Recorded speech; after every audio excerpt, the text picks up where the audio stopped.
Even though the ocean covers 70% of the Earth's surface, people tend to know more information about land than the sea. As a result, our understanding of the ocean is often incomplete or full of misconceptions. How well do you know the ocean? You may think Earth has 5 separate oceans. They're clearly labeled on our maps. But in actuality, these are all connected and part of one global ocean system. Ever wonder why the ocean is blue? You may have heard it's because the water reflects the color of the sky. Not quite. Sunlight contains all the colors of the rainbow. When it hits the ocean, it gets scattered by the water molecules. Blue light is scattered the most, which is why the ocean appears blue. Even more interesting is that floating plants and sediments in the water can cause light to bounce in such a way for the ocean to appear green, yellow, and even red. Another idea some people have is that the seafloor is flat. Actually, just like land, the seafloor has canyons, plains, and mountain ranges, and many of these features are even bigger than those found on land. You may also think that our ocean saltwater is just a mix of water and table salt. Not so. Seawater's salt is actually made of dissolved minerals from surface runoff. That is, excess water from rain and melting snow flowing over land and into the sea. This is why the ocean doesn't have the same level of salinity everywhere. Salinity varies by location and season. Finally, you may have heard that melting sea ice will cause sea levels to rise.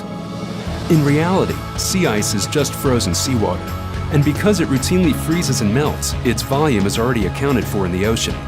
Sea levels can rise, however, from ice that melts off land and into the ocean. Understanding basic facts about the ocean is important since it affects everything from our atmosphere to our ecosystems. By knowing your ocean, you are better prepared to help protect it.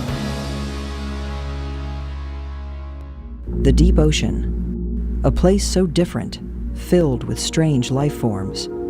But what's down there? How much do we know about it? As it turns out, not very much.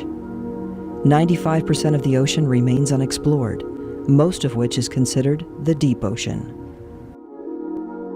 But what exactly is the deep ocean?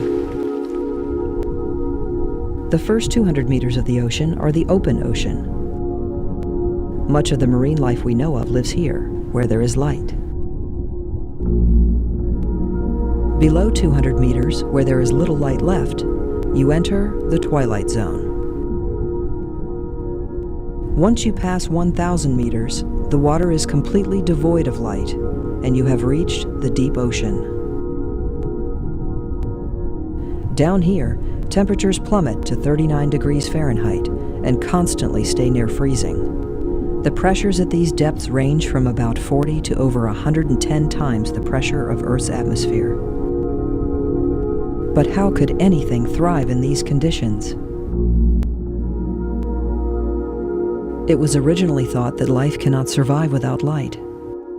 We now know that despite this lack of light, many creatures can live in this extreme place, such as microorganisms in hydrothermal vents,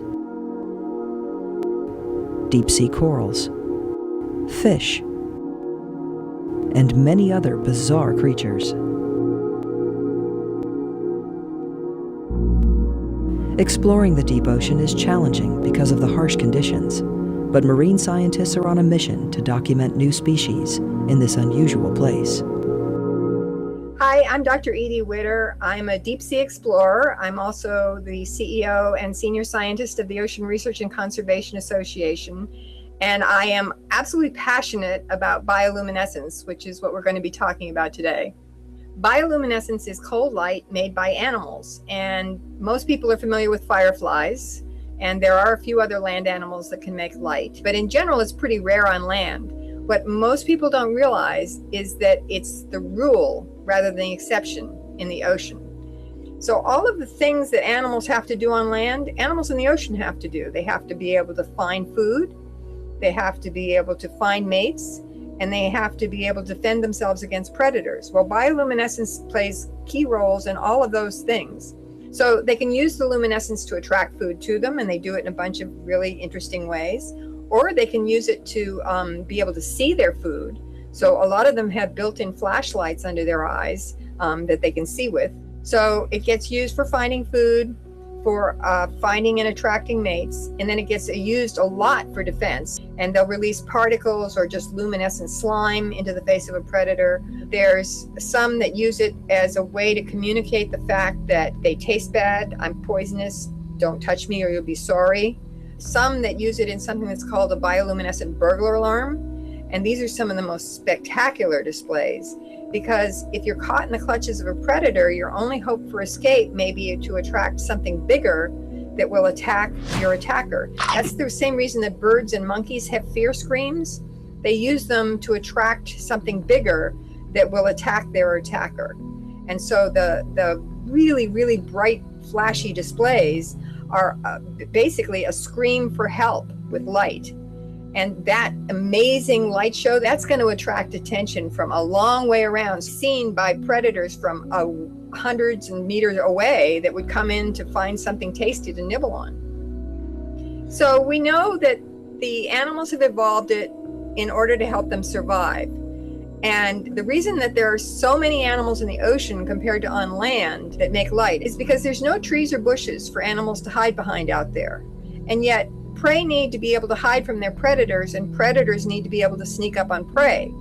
And so all of the same evolutionary pressures that are at play, but it's just a completely different environment. And so as the ocean filled up with ever swifter and nastier predators, the only way prey could hide from those predators was to go deeper. They already had eyes, but the selection pressure now was to become more visually sensitive, so that as they went deeper, they could still see each other and communicate visually. And then to enhance those visual signals to make them more visible, which is what eventually led to bioluminescence. The fact that there is this frontier on Earth is something that most people don't actually fully appreciate. A lot of kids think that there's no earthly frontiers left, that the only way they're ever going to be able to explore a frontier is to go out into space, and that's just simply untrue.